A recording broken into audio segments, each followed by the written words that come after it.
ஒரு அப்பார்ட்மெண்ட்டுக்கு 5 சிஸ்டம் பண்ணி கொடுத்துருக்கோம். ஒவ்வொரு வீட்டுக்கும் 3 கிலோவாட் 3 கிலோவாட் அந்த மாதிரி.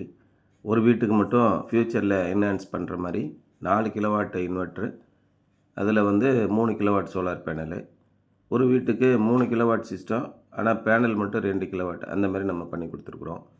இங்கே இருக்கிற மொத்தம் 5 பேருக்கு 4 பேருக்கு ஒரே பேங்க்கில், கனரா பேங்க்கில் அப்ரோச் பண்ணி லோன் வாங்கி கொடுத்துட்டோம். அதே மாதிரி இம்மிடியட்டாக அவங்க எல்லா பேருக்குமே வந்து சப்சிடி ப்ராசஸும் ஸ்டார்ட் பண்ணியாச்சு. ஒரு 10 நாளுக்குள்ளே சப்சிடியும் வந்துடுது. இந்த மாதிரி போடும்போது என்னென்னா, அப்பார்ட்மெண்ட்டில் பெரும்பாலும் நிறைய பிரச்சனைகளை எதிர்கொள்கிறாங்க. 2 பேர் வந்து சோலார் போட்டுக்கணும் ரொம்ப ஆர்வமாக இருக்காங்க. ஆனால் ஒரு 2 பேர் வந்து நம்ம இதனால் ஏதாவது பாதிப்பு வந்துடுமோ, பில்டிங்கோட ஸ்டெபிலிட்டிக்கு எதுவும் பாதிப்பு வந்துடுமோ அப்படிங்கிற பயப்படுறாங்க. ஸோ அப்போ நம்ம சோலாருடைய பலன்களை நம்ம எடுத்து சொல்லணும். வெறுமனே கரண்ட்டு பில்லு கம்மியாகும் அப்படின்னு சொல்லி அதெல்லாம் ஒரு பெரிய விஷயமாவே இல்லை.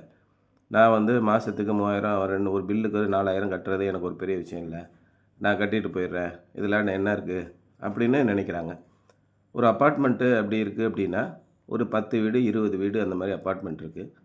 நீங்கள் டோட்டலாக எவ்வளோ கன்சியூம் பண்ணுறீங்க ஒரு நாளைக்கு அப்படின்னு பார்த்தீங்கன்னா, உங்களுடைய மின்சாரத்தோடைய கன்சப்ஷன் வந்து சராசரியாக ஒரு வீட்டுக்கு 15 யூனிட்னு வச்சுக்கிட்டா கூட ஒரு 300 யூனிட் நீங்கள் கன்சியூம் பண்ணிகிட்ருக்குறீங்க ஒரு வீட்டுக்கு.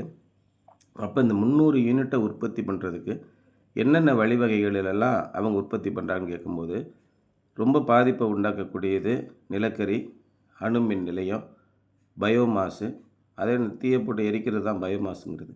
அதேமாதிரி பெட்ரோலியம் ப்ராடக்ட்லேருந்து நம்ம ஜென்ரேட் பண்ணுறது. இந்த மாதிரியான வகைகளில் நம்ம மின்சாரத்தை உற்பத்தி பண்ணும்போது கடுமையான அளவுக்கு பாதிப்பை நம்ம பூமிக்கு உண்டாக்குறோம். அதோட நம்முடைய மின்சார வாரியத்திற்கு மிகப்பெரிய சுமையை ஏற்படுத்துகிறோம். அவங்க டிரான்ஸ்மிஷன் லைனெல்லாம் போட்டு மெயின்டைன் பண்ணி தான் கொண்டு வர வேண்டியிருக்கு.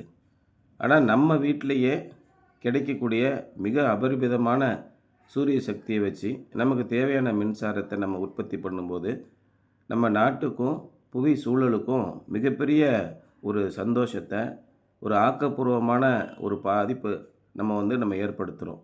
ஏன்னா 1 கிலோவாட்டு சோலார் சிஸ்டம் நீங்கள் போட்டிங்க அப்படின்னா ஒரு வருஷத்தில் 1 டன் கார்பன் டை ஆக்சைடை நீங்கள் மிச்சப்படுத்துகிறீங்க இந்த வளிமண்டலத்தில் இருந்து. உடனே அவங்க கேட்கலாம், ஆமாம் எங்கே பார்த்தாலும் வெடிகுண்டு நாட்டை அழிச்சிக்கிட்டு இருக்காங்க, நம்ம மிச்சப்படுத்தி என்ன பண்ண போகிறோம் அப்படின்னு கூட ஒரு சில பேர் கேட்கலாம். ஆனால் பாதிப்பு ஒரு பக்கம் ஒரு 10% ஆட்கள் வந்து நடத்திக்கிட்டே தான் இருப்பாங்க. அதுக்காக நம்ம கடமையிலேருந்து நம்ம தவற முடியாது.